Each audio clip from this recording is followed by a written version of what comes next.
You and I both believe Kyler Murray's going to go 1. Yep. We both believe that still. There's not any smoke screens strong enough, industry innuendo strong enough that is forcing us to maybe backtrack.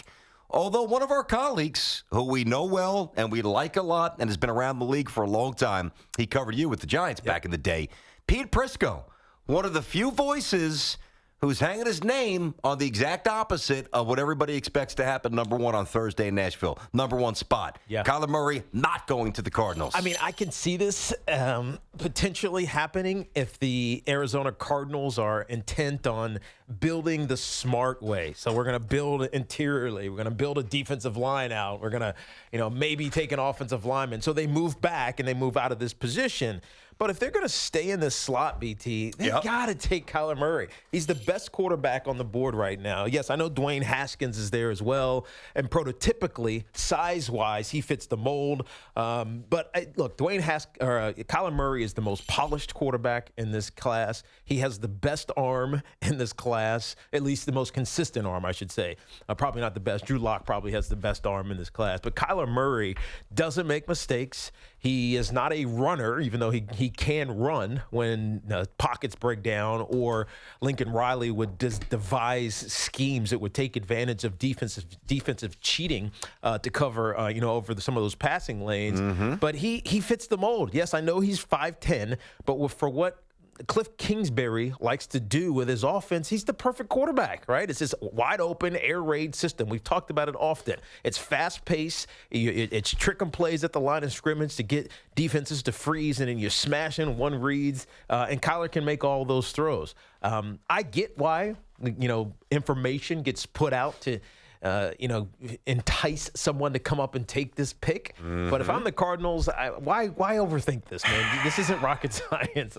You know what I mean? I hear you. When you say it like that, it makes sense. But I don't know if it's the Cardinals who are overthinking it, because now you have to get to exactly what Pete Prisco said. Yep. And what Pete Prisco said, as I read here, despite an overwhelming amount of smoke behind the rumor that Murray's going to go number 1 to the Cards, Pete Prisco, CBS Sports, has heard differently in a video segment. This was on CBS HQ, does great work, the entire crew. And he said the initial push came from Arizona ownership, which is struggling to sell tickets, okay? Obviously, bringing the Heisman Trophy winner on board would drum up interest and change that. However, Prisco said he'd heard that team's brass has pushed back against ownership's initial nudge to take Kyler Murray. Listen, Pete Prisco's not the kind of guy. I don't know if Pete's going to ultimately be right here. I don't know. We'll know in a couple days, okay? And by the way, Pete may have been fed pertinent, accurate information, and that could change in the next few days. This is incredibly fluid. But one thing Pete Prisco is not is a sensationalist. No, of course Pete Prisco doesn't just drop stuff out there to get clicks and make up some pseudo stuff. Pete Prisco is an information-driven guy. And to me, this has enough, and connected, this has enough legs to at least consider, what if he's right? Yeah, but what if he's right? I just can't see how he would be right, because it doesn't make sense. But I'm not sure I agree with you. Tell me how this makes sense. Cliff Kingsbury, who doesn't have an offensive coordinator right now, so whatever scheme they're running is Cliff Kingsbury's. We know what Cliff Kingsbury is famous for and what got him a head coaching Dating job. players' moms? I mean, scoring a lot of points. Exactly. A wide open offense that is not based on 5 to 7 step drops, reading the defense, throwing a targeted throw in the first or second window, and those requisite comeback routes are out. That's not his offense. I understand.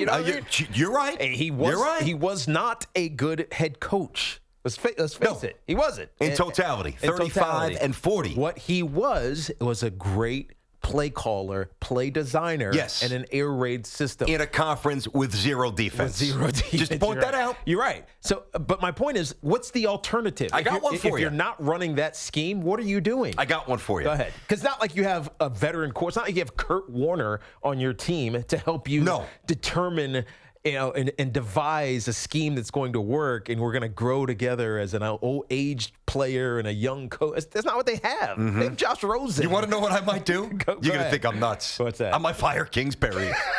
I might fire Cliff Kingsbury before he plays a game, before they play a game. And I think Josh Rosen's going to be good. I do think Josh. Okay, so BT, why do you think I'm trying to get the Giants to make a trade for him? Which would be a logical spot, which leads me directly, because I know he's not going to get fired. I would not. Neither you nor I would have hired him to begin with. But it would be awesomely unprecedented, especially for. Can you imagine that? If we're out in Nashville and breaking news, not just like there's a trade, but there's a coach who's been fired before down.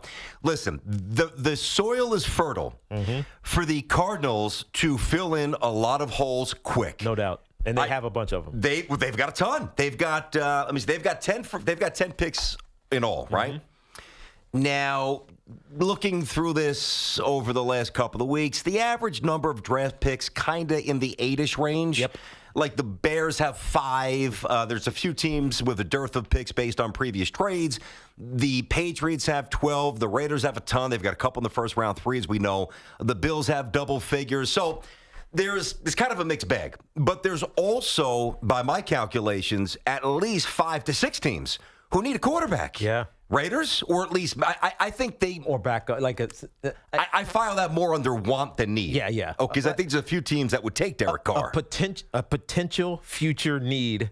A potential immediate future need for a quarterback. Yeah, well, I like that wording. Let's go with that. The Raiders, the Giants, the Bengals, the Miami Dolphins. Now, people say, well, the Dolphins kicking it down the road, go get Tua next year. Okay, maybe.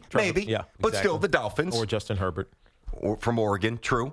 The Redskins and the Pats at number 32. Right. Those are 6 teams. Not that there's another team out there that wouldn't kick the tires or do something unconventional. But what I find really interesting, the top 2 teams I mentioned, the Raiders and the Giants, both have multiple first-round picks. Agreed. And glaring needs. So I look at the Cardinals. Like, if I owned the Cardinals right now, that's why I wouldn't have hired Cliff Kingsbury. I'd sit there and I'd say, all right, I stink. I couldn't even evaluate Josh Rosen because my team was so bad. You're right. All right. It felt bad for the kid. Got sacked 50 times. He didn't even start the whole season. No, he didn't. And I thought the game that Earl Thomas got hurt, and I've referenced this on the show before, and I encourage you, go find YouTube, go find the tape of it. When Earl on that touchdown that was in Arizona, the touchdown pass that he threw, that was a big league play. And I've always liked Josh Rosen, as has my partner. You're right. We knew this coming out. He could make those throws. We can. So I look at this and I'm saying, well, I've got 10 picks and I've got a bunch of teams that are willing to engage me in not just in the Rosen stuff, which is one aspect of it, but now if they float the notion we're not taking Kyler Murray 1, how many teams would scoot up and be in a position to draft Kyler Murray? Yeah. Now, the Niners are at 2. My Jets are at 3. Jets don't need it, but the Jets are saying they might move back. You're right. The Raiders are at 4. They might take them. Your Giants are at 6. They could take them. I mean, but the Cardinals aren't smart enough to do this. That's the problem. If the Cardinals were smart and had great, undeniable football savviness, acumen, and vision, this rebuild would be stuffed in a microwave and it would be over in a year and a half. Yes, I agreed. But they're not going to do that. No, they're not. And it's why this feels like smoke and mirrors. It's why this feels like it's almost too close to the draft to be taken seriously. It's like you've let this fester for so many weeks, and you know, the idea that Kyler Murray, you've had even Cliff Kingsbury allude to the fact that it's a done deal.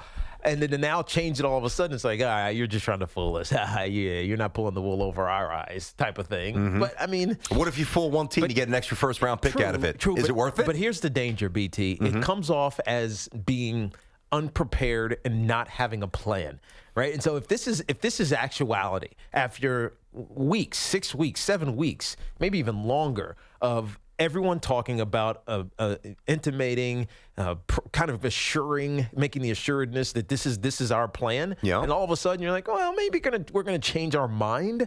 It just comes off as unprepared, especially if you get to draft time and there's on the clock, the Arizona Cardinals, and there's like conversations going back and forth. Well, you're gonna give us this. You're gonna give us this. Bosa. You're gonna give us this. You're gonna give us this. We're gonna give us this. What are you gonna? And then all of a sudden they get stuck and have 10 seconds to make a pick, and they're like, well, that you have to make sure you guard against that. I mean, that's you can't lump that possibility into now. But that's what it feels like is happening with the Arizona Cardinals. It does seem unsettled. I'll certainly grant you that. No doubt about it. And if you look, we knew the Cardinals were in the mix for the number 1 pick for a long time. We knew they weren't good. And so if you're getting to the last hour and you're still undecided?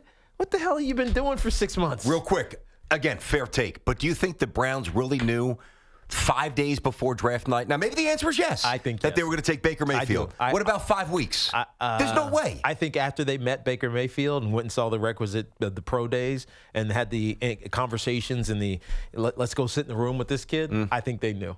Okay. I honestly do. Okay. And all the other stuff that we heard, because there was a lot of speculation last year as well, was just smoke and mirrors. I think they knew that they were taking Baker Mayfield. Okay. Just like I want to believe that the Arizona Cardinals know that they're taking Kyler Murray. Despite what our respected colleague, Pete Prisco, has said. And by the way, I checked his Twitter account over the weekend.